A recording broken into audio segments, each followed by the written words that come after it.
Sir जय हिंद। Group captain UK Devnath sir, जय हिंद। बहुत बहुत शुक्रिया समय देने के लिए। Thank you sir. जय हिंद राजेश।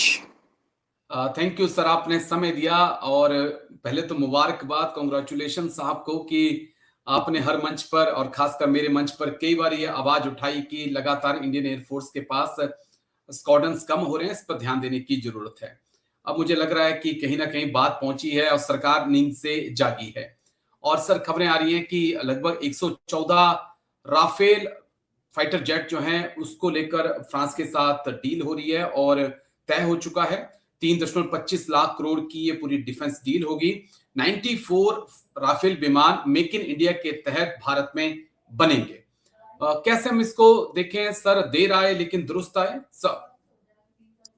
हाँ राजेश, धन्यवाद। मंच तो आपने ही प्रोवाइड किया था। देखो, अभी भी बातचीत जारी है। मैं बतौर एडमिनिस्ट्रेटर बात कर रहा हूँ। सप्लाई ऑर्डर अभी तक साइन नहीं हुआ है, कॉन्ट्रैक्ट भी अभी तक साइन नहीं हुआ है। बातचीत अभी फाइनल स्टेजेस में है। फ्रांस जो है भारत सरकार के सजेशन पर मान गया है कि जब वो 114 रफाल विमान हमें देगा तो जाहिर बात है, इतना तो पहले भी अंडरस्टैंडिंग थी कि 20 जो हैं रेडीमेड आएंगे और बाकी 94 इंडिया में बनेंगे। अभी जो लेटेस्ट डेवलपमेंट वो है कि फ्रांस यह भी मान गया है कि उसके जो स्पेयर पार्ट्स हैं, कल पुर्जे हैं, असेंबलीज, सब असेंबलीज, वो भी ट्रांसफर ऑफ टेक्नोलॉजी के तहत फ्रांस भारत में ही निर्मित करने के लिए भारतीय कंपनीज को मदद करेगा। ये बड़ी डेवलपमेंट है, ये बड़ी डेवलपमेंट है। अगर हम देखें, आमतौर पे सब जगह क्या होता है कि भारत में जो भी कोई बड़ा वेपन सिस्टम बनता है उसके क्रिटिकल कंपोनेंट हमेशा लास्ट स्टेज तक भी विदेशों से ही आता रहता है। कोई भी वेपन सिस्टम आप देख लो, अगर हम दूसरे देश से टेक्नोलॉजी लाके बनाते हैं, शुरुआती दौर में हम कहते हैं कि 40% उसका भारत में बन गया, फिर हम कहते हैं 60% उसके कंपोनेंट भारत में बन गए। फाइनल स्टेजेस में भी आप देखेंगे कि हम कहते हैं कि 80% भारत में बनने लगे। तो ऐसा राफेल के साथ शुरुआती दौर से ही हम कोशिश कर रहे हैं कि कम से कम 60% और बहुत जल्दी ही 80% कंपोनेंट भारत में ही मैन्युफैक्चर हो जाएं। एक और जो चीज अभी मैं बीच में टोक रहा हूं, माफी के साथ। सोर्स कोड को लेकर लगातार चर्चाएं होती रही है कि फ्रांस सोर्स कोड नहीं देता है, जिसके कारण इसमें लगने वाली जो मिसाइलें हैं भारत उनको अपनी नहीं लगा सकता है, हमें फ्रांस की मिसाइलें लगानी पड़ती हैं। क्या हम उम्मीद करें कि सोर्स कोड के लिए फ्रांस तैयार हो चुका है और अस्त्र जैसी बियॉन्ड विजुअल रेंज मिसाइल जो है वो अब राफेल में लग पाएगी सब? हाँ देखो राजेश, अभी फाइनल स्टेज में पूरा मामला ही सोर्स कोड पर अटका हुआ है। सोर्स कोड फ्रांस हमें कैसे देगा? नहीं दे सकता, नहीं दे सकता है। ये फ्रांस ने बार बार अलग अलग मीटिंग्स में कहा है कि फ्रांस भारत को सोर्स कोड नहीं दे सकता, क्योंकि राफेल विमान का इस्तेमाल भविष्य में दुनिया की कई देशों की एयरफोर्सेस करेंगी। ना सिर्फ गल्फ कंट्रीज में वह राफेल बेच रहा है, वह राफेल को साउथ ईस्ट एशिया के दूसरे देशों, इंडोनेशिया को भी बेचने की कोशिश कर रहा है, नेटो देशों को राफेल बेचने की कोशिश कर रहा है। जी। तो सोर्स कोड क्या होता है ये समझना पड़ेगा। सोर्स कोड होता है एक घर की चाबी। एक घर पे ताला लगा होता है और उस ताले की चाबी है सोर्स कोड। आप ताले की चाबी किसी को तभी दे सकते हो, देखो मैं राफेल को सपोर्ट नहीं कर रहा हूं, मैं फ्रांस को भी सपोर्ट नहीं कर रहा हूं, लेकिन उनका ये लॉजिक समझना पड़ेगा कि आप एक घर के ताले की चाबी किसी को तभी दे सकते हो जब वहां एक ही किराएदार रहता हो। अगर उस घर के अंदर 5-6 किराएदार रहते होंगे तो आप एक किराएदार को सोर्स कोड नहीं दे सकते, या तो आपको सभी किराएदारों को चाबी देनी पड़ेगी। इसके बहुत रिपरकशन है, ये भारत सरकार समझती है। लेकिन देखो, मैं बतौर एडमिनिस्ट्रेशन कह रहा हूं और एज एयरफोर्स पायलट कह रहा हूं, दुनिया में कोई भी कंट्री जब एक सोर्स कोड नहीं सॉफ्टवेयर देता। डेवलप करती है सोर्स कोड नहीं देती है। मैं डीआरडीओ में था, सोर्स कोड जब हम छोटी छोटी चीजों के लिए लेते थे, छोटी चीजें मतलब डीआरडीओ में जैसे टीवी का पैनल हो गया, हम कहते थे ओके, सोर्स कोड दो। एक एचएफ सेट हो गया, हम उस कंपनी को कहते थे सोर्स कोड दो। एक एसीडीसी कन्वर्टर है, हम उस कंपनी को कहते थे सोर्स कोड दो। वो हमें देते थे, लेकिन उसके लिए फिर भारी पेमेंट देनी पड़ती थी।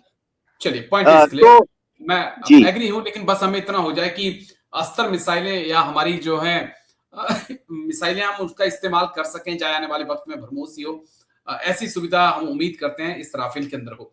एक छोटा सा सवाल सर, लेकिन बड़ा अहम सवाल है। क्या एक दूरदर्शिता 2012 में उस गवर्नमेंट के पास थी जिसने उस वक्त प्लान किया था कि 126 से 130 राफेल हम खरीदेंगे, जिसको लेकर बकायदा फ्रांस के साथ डील हो रही थी? आज हम 14 साल बाद फिर वहीं पर पहुंचे हैं सर। हम डिले हो गए, गैप पड़ गया 15 साल का हमारे स्क्वाड्रंस के अंदर, लेकिन हम वहीं पहुंचे हैं। राजेश, हम कहीं नहीं पहुंचे हैं। ओके। अगर कोई सोच रहा है कि रफाल आने वाले हैं, देखो कहते हैं रोका रोका किया गया है, कहते हैं मंगनी मंगनी हो गई है।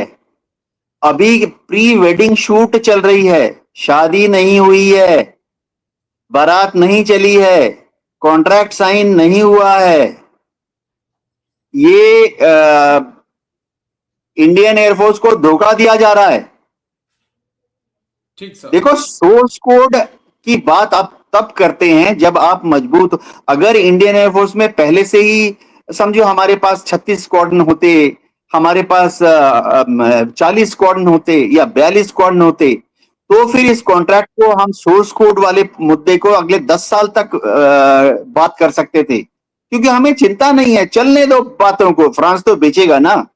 चलने दो बिल्कुल। बातों को, घसीटते हैं और 10 साल जब तक सोर्स कोड नहीं देता।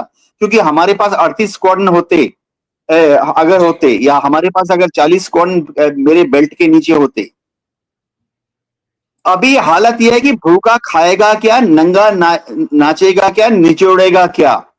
फ्रांस को मालूम है कि भारत को रफाल लेना ही है। फ्रांस को मालूम है कि हम F-35 नहीं खरीद रहे हैं अमेरिका से, क्योंकि अमेरिका हमें बिग ब्रदर की तरह इस्तेमाल करना चाहता है। फ्रांस को मालूम है कि हम रशिया से सुखोई 35 या सुखोई 57 नहीं खरीद रहे हैं, क्योंकि इंडियन एयरफोर्स को अब शक हो गया है कि सुखोई 57 का परफॉर्मेंस यूक्रेन युद्ध में as a stealth fighter aircraft थोड़ा गरीब रहा है, पुअर जी। परफॉर्मेंस रहा है। बस तो आखिरी सवाल, जो इसका छोटा सा जवाब दे दीजिए। एएमसीए कब तक हम उम्मीद करें? एएमसीए की बड़ी चर्चाएं थी, बड़ा ट्रेंड भी किया, लेकिन फिर पिक्चर से गायब। कब तक उम्मीद करें? एएमसीए ड्राइंग बोर्ड पर है। इसका जो हम कहते हैं कि प्लाईवुड मॉडल बन गया है, इसका जो वर्किंग मॉडल है वो अभी बन रहा है। वर्किंग मॉडल में अलग अलग कंपोनेंट को घुसाया जा रहा है, इतना ही हुआ है। उसका इंजन कैसे फिट होगा, कौन सा इंजन फिट होगा, इंजन में 20 तरह के जो fuel connection, electrical connection, mounting कहां होगी, 4 बोल्ट पर होगी, 6 बोल्ट पर होगी, 8 बोल्ट पर होगी, ये सब अभी तक ड्राइंग बोर्ड पर है। ओके। तो यानी कि मैं उम्मीद कर सकता हूं कि 2035 तक मैं प्रोटोटाइप देख पाऊंगा सर? 2035 तक प्रोटोटाइप उड़ेगा, जिसमें ना तो उसमें कोई भी एयर टू एयर या air to ground weapon system नहीं होगा, सिर्फ ठीक। बेसिक प्रोटोटाइप होगा। इंजन होगा, एयरफ्रेम होगा, वो टेक ऑफ करेगा, आधा घंटा घूम के आके लैंड कर जाएगा, बस।